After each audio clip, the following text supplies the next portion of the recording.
What is up, you guys? This is your boy Andy Matrix. I talk about anime, manga, video games, geek culture, and Japanese culture. So this article has been shared on Twitter, and I got pretty interested because it has to do with gatekeeping a fandom, right? Before we get started, make sure to subscribe to the channel. Make sure to hit the notification bell. Like this video. I'm on a journey to get 1,000 subscribers, and I very much appreciate your help. Now, this article comes from Forbes, right?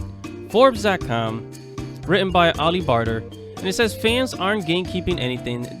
They're just wary of would-be dictators trying to take over their hobbies. Exactly. And that's kind of what we've been saying here. I mean, take a look at Cowboy Bebop, you know?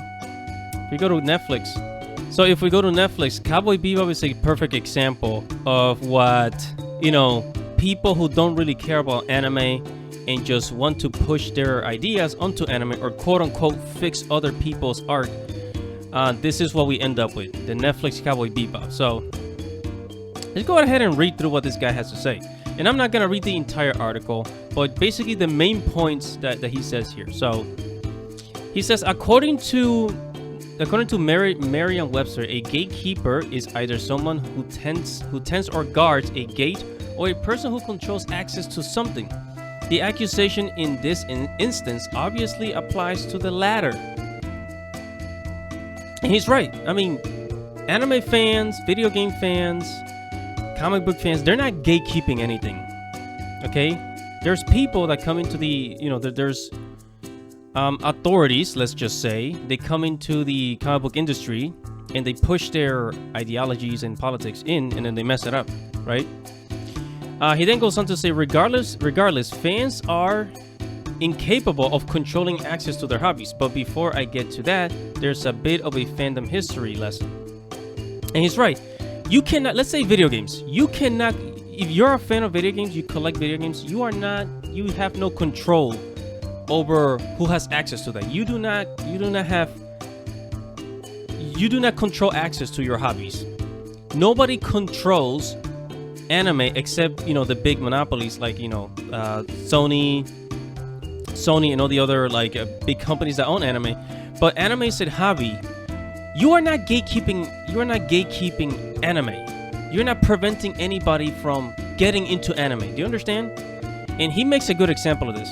It says, picking a specific example in this case of anime, back in the day, many anime fans were not available many anime were not available outside of Japan. This meant if you wanted to watch something like The Vision of Escaflowne back then, wow, that's old.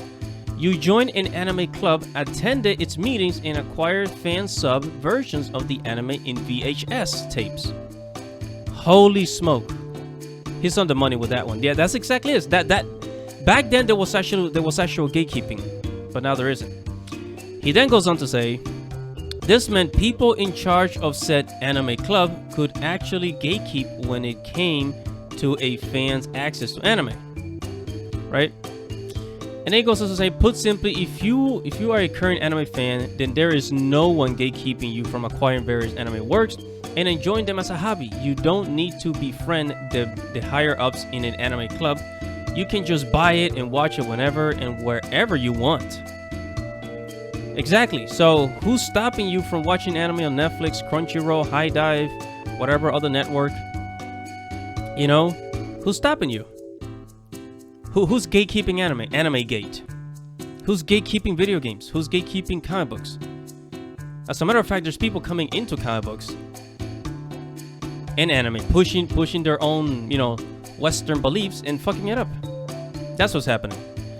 The writer also goes on to say, so why are certain people claiming that fans are gatekeeping their hobbies? Well, this is a bit more involved and it's not so much about the hobbies in question, but more about controlling various fandoms. Does that sound familiar? Does that sound familiar? Kind of like how people in the West. Let's take High Guardian Spice for example. How they tried to make an anime and then it was just straight up awful. And they say, oh, well, people don't like it when when women get into anime, because High Guardian Spice was made by like all women, and that was the selling point. But the story freaking sucked. The show sucked, right? And then there's people coming into the comic book industry pushing these things, say, oh, well, comic books are sexist. And so they quote unquote fix comic books, but they end up fucking it up with their own ideas, right? Or they come into anime, they say, oh, Usagi-chan's tits. Oh, she looks. This is for pedophiles. Anime's for pedophiles. Usagi-chan shouldn't have big boobs like that. Really? And it's just these stupid arguments, And then some final points here. It says, when I originally got into anime all those decades ago, the size of the international fandom was relatively small. These days, though, anime is a global pop culture phenomenon. This means there are a lot of anime fans out there, and the fandom itself is consequently influential in an industry and cultural sense.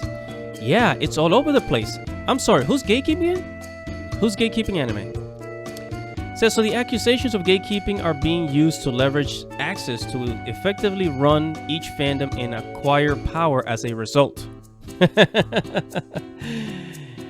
You said it, buddy.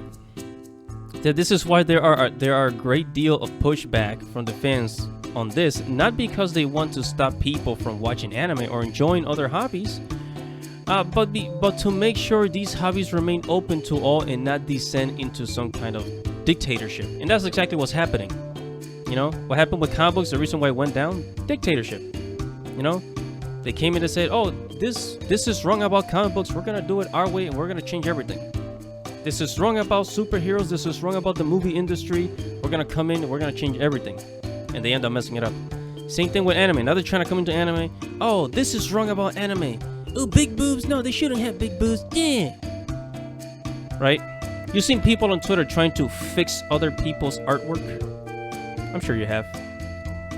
Final point says, when you see someone online or even in the real world accuse a fan of gatekeeping, it's more likely that said accuser is not interested at all in that hobby and is actually a power-hungry would-be dictator that wants to rule said fandom with an iron fist. And that is exactly what is happening right now. This article writer, this author right here, good point, guys. Alright guys, make sure to subscribe to the channel. Make sure to hit the notification bell. Like the video, comment below, tell me what you think about gatekeeping fandoms. Subscribe to the channel. This is Andy Matrix. Godspeed.